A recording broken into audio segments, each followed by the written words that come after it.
திருவால் பேசிட ஆறுமுகம் நோக்கிடுவான். ஆறுமுகம் அருளை அளிக்க பேசும் வேலும் பேசிடுமே. ஆண் பெண் குறிகளை ஜலத்தினை ராகு சீராக வைத்திடுவான். ஆறுமுகம் நோக்க ஜலவேல் காக்க நாளும் அருளிடுவான். ஆறுமுகம் அருளளிக்க நல்வேல் காக்க காக்கவே, நல்வேல் காக்க காக்கவே.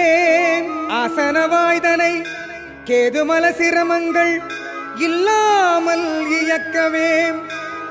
ஆறுமுகம் நோக்க மாயவேல் காக்க மகிமைகள் புரிந்திடுவான். மாயோன் மருகன் மனதில் நின்று மங்களம்